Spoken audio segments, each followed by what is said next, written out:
وہ کنٹینیوسلی باجوہ صاحب جو ہیں، حالانکہ ان کا تعلق ڈائریکٹلی تو معیشت سے نہیں ہے، لیکن وہ یہ جانتے ہیں اچھی طرح، اور آپ کو بھی پتہ ہے کہ ان کا سب کا رول کیا رہا ہے، کہ اگر ہماری معیشت صحیح نہیں ہوئی تو نہ تو یہ لانگ مارچز چل سکیں گی، نہ حکومتیں چل سکیں گی، بلکہ کل ہمارے پاس شاید اتنا پیسہ بھی نہ ہو کہ ہم اپنے لوگوں کو تنخواہیں ادا کریں. خود خان صاحب آپ کو یاد ہے جس وقت کے کرونا آیا تھا، سر یہ بات ایک تو سیکنڈ میں تمام سیاستدان کر رہے ہیں، اس کے بعد یہ بات آپ کہہ رہے ہیں جی آرمی چیف بھی کر رہے ہیں، عمران خان نے بھی کہی، شہباز شریف صاحب نے بھی کہی کہ میں مانگنے نہیں آیا لیکن مجبوری ہے. اس قسم کے بہت سارے جملے ہم سنتے آئے ہیں، لیکن پھر پولیٹیکلی ہمیں لوگ کیوں نہیں اس لحاظ سے سمجھتے ہوئے نظر آتے؟ کیا مسئلہ اس وجہ سے؟ میں آپ کو ایک بات بتاؤں، آپ اگر غور کریں، ہمیں اپنے اندر بھی جھانک کے دیکھنا چاہیے، لوگوں کو بھی. صرف یہ نہیں کہ ہم بیٹھ کر صرف پولیٹیشینز کا ہی تجزیہ کرتے رہے اور انہی کے اوپر تعلیم پاتے رہے. پاکستان کے لوگوں کو بہت کم کانشیس رکھا ہے اکنامکلی. آپ دیکھیں پاکستان کے لوگ اکنامکس کے اوپر تو بات ہی نہیں کرتے، صرف ایک بات کرتے ہیں، مہنگائی بہت ہو گئی، پیٹرول کی قیمتیں بہت چلی گئی، پیٹرول کی قیمتیں نیچے آ گئی. اس کے علاوہ کوئی تیسری بات معیشت کے اوپر آپ نہیں. آپ ٹیلی ویژن چینلز کے ذرا پروگرام اٹھا کے دیکھ لیجئے، آپ کو پتہ چل جائے گا کتنے پروگرامز جو آپ معیشت کے اوپر کرتی ہیں، کتنے اویئرنیس آپ ہم لوگ پرووائڈ کرتے ہیں. آپ یونیورسٹی کے ڈپارٹمنٹس میں چلے جائیے، میس میڈیا میں جائیے یا اکنامکس میں جائیے یا کہیں اور جائیے، آپ یہ دیکھیے کتنے ہم لوگوں کو اویئرنیس بتا رہے ہیں. ہم انہیں یہ بتا ہی نہیں رہے. صرف ہم یہ کہتے رہتے ہیں مہنگائی، جب ان کے اوپر مہنگائی گرتی ہے آ کے، جب ان کے بجلی کے بل بڑھتے ہیں تو تب انہیں خیال پیدا ہوتا ہے کہ معیشت جو ہے بہت خراب ہے. نہیں تو عام طور پہ وہ کہتے تو یہ رہتے ہیں کہ یہ قرضے نہیں لینا چاہیے، قرضے لینا جو ہے وہ بھیک مانگنے کے برابر ہے، اور یہ جو بہت بری بات ہے. کبھی وہ عمران خان ٹارگٹ کر رہے ہوتے ہیں قرضوں کو، کبھی وہ اس کو بہت اچھا کہہ رہے ہوتے ہیں، کبھی یہ کہہ رہے ہوتے ہیں کہ میں جب جاتا ہوں قرض مانگنے کے لیے لوگ ہم سے پریشان رہتے ہیں. لیکن ایکچولی جو چیز ہمیں کرنا چاہیے، اور اس میں میں اور آپ بھی شامل ہیں، ہر آدمی شامل ہے، کہ لوگوں کو ہمیں یہ بتانا چاہیے. آپ کوئی ایگزامپل اٹھا کے دیکھ لیں، کوریا کا دیکھ لیں، چائنا کا دیکھ لیں. کوئی بھی آتا ہے تو میں یہی سوال دہراتی ہوں، اور بار بار آج بھی میں نے یہی کہا کہ ہم سیاستدانوں پہ، آپ نے کہا کہ تنقید تو کرتے ہیں، عام عوام کی بات نہیں کرتے، لیکن میں نے ہمیشہ یہی سوال اٹھایا ہے کہ خان صاحب پہ بہت تنقید ہوتی ہے بالکل، لیکن ان کے جلسے جلوسوں میں ہمیں لوگوں کی تعداد نظر آتی ہے. سیلاب کی صورتحال ہوتی ہے، لوگوں کو مسائل ہیں، لیکن اس کے باوجود پولیٹیکلی لوگ بڑے ایکٹیو نظر آ رہے ہیں. تو پھر وہ لانگ مارچ کی کال کی اگر بات کی جائے تو ہم اس سے کوئی دو رائے نہیں دے سکتے کہ ہو سکتا ہے کہ واقعی ہی لوگ اسلام آباد بھی پہنچ جائیں. سر میں اس وقت پروگرام میں یاسین آزاد صاحب PMLN سے ہمارے ساتھ موجود ہیں، ان کو ویلکم کروں گی. سر پروگرام میں آپ کو ویلکم کرتے ہیں. اچھا، یاسین آزاد صاحب کی آواز کچھ کم آگے آ رہی ہے، لیکن ہم سوال کرتے ہیں. یاسین آزاد صاحب، نواز شریف صاحب کا بیان سامنے آتا ہے، وہ میڈیا سے گفتگو کر رہے تھے، ان کی آزادی بھی ساتھ تھی، لیکن صرف یہ تھا کہ انہوں نے زور دیا اس بات پہ کہ اختلافات، سیاسی اختلافات اپنی جگہ ہیں، لیکن جو کچھ ہمارے طور پہ ذاتی طور پہ کیا گیا ہے وہ انتقام تھا. لیکن سر اوور آل سچویشن دیکھی جائے تو نواز شریف کے ساتھ عمران خان صاحب نے ان کی طبیعت کی فکر بھی کی، ان کو باہر بھی بھیجا گیا. یہ خان صاحب کی ہی گورنمنٹ تھی کہ ان کو خیال کرتے ہوئے ایک وہاں کی جو یاسمین صاحبہ ہیں وہ باقاعدہ ان کا چیک اپ ان کو سے کروایا گیا، رپورٹس آئیں اور وہ پھر باہر گئے. تو یہ اس قسم کے الزامات ٹھیک ہیں؟ آپ کو لگتا ہے کہ ان کو ناجائز طور پہ باہر رکھا گیا ہے، وہ اب بھی چاہیں تو وہ آ سکتے ہیں؟ کیا کہتے ہیں اس حوالے سے؟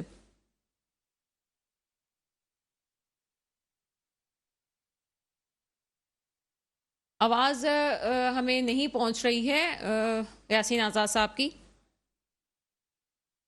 ٹھیک ہے جی، منور مرزا صاحب کی طرف جاتے ہیں. منور مرزا صاحب، آپ اسی پہ کامنٹ کیجئے گا کہ کیا سمجھتے ہیں یہ جو آج انہوں نے مجھے کیوں نکالا کا دوسرا ایپیسوڈ چل رہا تھا، وہ کیوں تھا یہ سب؟ اگر آپ کل کی پریس کانفرنس کا ذکر کر رہی ہیں، جی جی، ہے نا، اس میں ایکچولی دو باتیں تھیں جن پہ ہم نے غور نہیں کیا.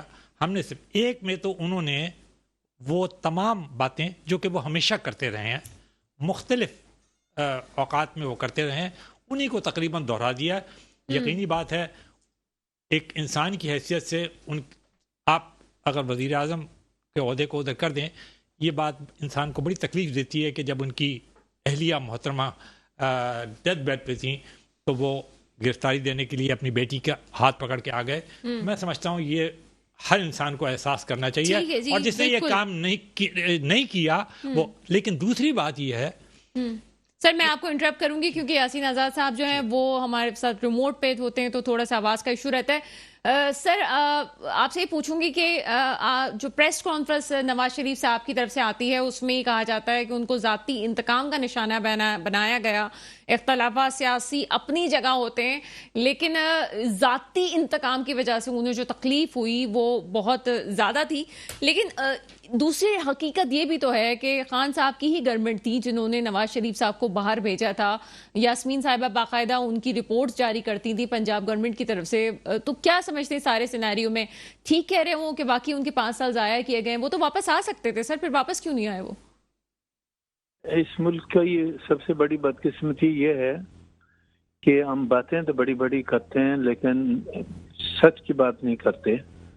اور آپ نے یہ دیکھا ہوگا کہ اس ملک کا جو پولیٹیکل کلچر ہے, جو اسپیشلی پی ٹی آئی کے دور حکومت میں آیا کہ ایک دوسرے کو گالیاں دینا, ایک دوسرے کو برا بھلا کہنا, یہ تو میں نے اپنی 75 سالہ زندگی میں کبھی نہیں دیکھا تھا جو پولیٹیکل کلچر آپ سامنے آیا. نمبر 1.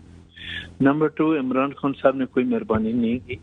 باقاعدہ بورڈ بیٹھا اور بورڈ میں یہ بات طے ہوئی جس کی صدارت جو ہے وہ یاسمین صاحبہ کر رہی تھی ایز اے منسٹر. اور اس بورڈ میں شوکت خانم اسلطان کا سب سے بڑا ڈاکٹر بھی موجود تھا, اور سب ڈاکٹروں کا متفقہ فیصلہ یہ تھا کہ وہ بیمار ہیں اور بیماری کے گراؤنڈ پہ ان کو باہر بھیجا گیا. عمران خان تو کسی بھی صورت میں بھیجنے کے لیے تیار نہیں تھا. بھیجوانے والے کچھ اور لوگ ہیں جو اس ملک میں ہمیشہ حکومت کرتے ہیں, اقتدار میں رہتے ہیں, تو وہ گئے اور ان کا علاج ہوا. اور یہ بات بھی ایک حقیقت ہے کہ نواز شریف فیملی کے ساتھ آج نہیں, جب بھی وہ حکومت میں آئے اور جب وہ گئے تو ان کی فیملی ہمیشہ کرائسس میں رہی. اور اس سے پہلے بھی وہ جلا وطن ہوئے مشرف کے دور میں, وہ آپ کے سامنے ہے. ان کی بیگم بیڈ پہ تھی, وہ ان کو چھوڑ کے باقاعدہ بیٹی اور باپ نے دونوں نے سرنڈر کیا, کورٹ میں آئے, سارا کچھ ہوا. اور یہی عمران خان تھے جنہوں نے امریکہ میں کھڑے ہو کے یہ بات کہی تھی کہ میں جاؤں گا, میں اے سی ہٹا دوں گا, میں دیکھتا ہوں یہ کیسے جو ہے نا زندہ رہتے ہیں. تو عمران خان کی ذات کے متعلق جو آپ کہتے ہیں کہ انہوں نے کوئی ہم پہ احسان کیا, کوئی احسان نہیں کیا. جو قانون نے اور جو عدالتوں نے جواب دیا, جو میڈیکل بورڈ نے کہا, اس گراؤنڈ پہ جو ہے نا ہمارا لا اس بات کی اجازت دیتا ہے کہ آپ ایسا کر سکتے ہیں. یہ بات تو اپنی جگہ پہ ہے. اب رہ گیا معاملہ یہ پولیٹیکل کلچر کا کہ اس ملک کی بدقسمتی یہ ہے, میں سب کے لیے کہتا ہوں, کسی ایک پارٹی کے لیے نہیں کہتا, کہ ہمارے تمام مسائل کا حل جو ہے پارلیمنٹ ہے. پارلیمنٹ کے اندر جا کے ان کو اپنے معاملات طے کرنے چاہیے. اب ہر آدمی کو چور اور ڈاکو اور بدماش اور پتہ نہیں میر جعفر اور میر صادق کہتے ہیں, لیکن اب اپنے گریبان میں منہ ڈال کے دیکھنے کے لیے تیار نہیں, کا بذات خود کیا ہے. تو یہ چیزیں جو پولیٹیکل کلچر جو ہے, ہم باہر کی سیاست کرتے ہیں, ہمارے ہم بھی گروپنگ ہے, ہم ایک دوسرے کو گالیاں نہیں دیتے, ہم ایک دوسرے کی پالیسی کو کریٹیسائز کرتے ہیں. سیاستدانوں کا کام یہ ہے کہ وہ ایک دوسرے کے جو ہے نا پالیسیز کو کریٹیسائز کریں, پولیٹیکلی جو ان کا حق بنتا وہ دیں. جو زبان فواد چودھری استعمال کرتے ہیں, جو ان کے منسٹر ادا کرتے رہے, وہ آپ کے سامنے ہے. اور میں یہ سمجھتا ہوں کہ یہ کلچر جب تک آپ نہیں کریں گے, آپ پاکستان کو تباہی و بربادی کی طرف لے کے جائیں گے. عمران خان صاحب آج بھی سیاست پہ گہری نظر ہے آپ کی اور ایک وسیع تجربہ بھی ہے. وفاق اور پنجاب کے درمیان کشمکش ہم دیکھ رہے ہیں, اور اس کے ساتھ ہی جو ہے ہم یہ بھی دیکھ رہے ہیں کہ چودھری پرویز الہی صاحب لندن میں بیٹھے ہوئے ہیں, کہیں پنجاب میں حکومت نظر نہیں آ رہی. کیا سیٹ بیک ہوگا اس کا, کیا لگتا ہے آپ کو؟ دیکھیں, جب تک پرویز الہی صاحب کے لندن میں بیٹھنے کا تعلق ہے, اس کے متعلق تو میں کچھ کہہ نہیں سکتا. لیکن جو صورتحال اس وقت آپ پیدا کر رہے ہیں, کیا وزیر داخلہ کو کہتے ہیں پنجاب گورنمنٹ گرفتار کر لے گی. ان حالات میں اگر فیڈرل گورنمنٹ کل صورتحال کو کر کے, جس طرح عمران خان صاحب نے آرڈیننس فیکٹری کھولی ہوئی تھی, کوئی آرڈیننس جاری کر دیتے ہیں کہ گورنر راج کا نفاذ کر دیتے ہیں, تو پھر کیا ہوگا؟ پھر شور ہوگا نا کہ غلط ہو گیا. میں یہ کہتا ہوں یہ طریقہ کار غلط ہے. صوبائی حکومت باؤنڈ ہے فیڈرل گورنمنٹ کو پوری رسپیکٹ دینے کا, اور آئین اور قانون کے مطابق ان کے حکم کے تابع ہے, ان کو ماننا چاہیے. آپ جب صوبے کو آپ اٹھا کے مرکز سے لڑائیں گے تو کیا آپ پاکستان کی خدمت کریں گے یا پاکستان کو تباہ برباد کریں گے؟ تباہ تو ہم نے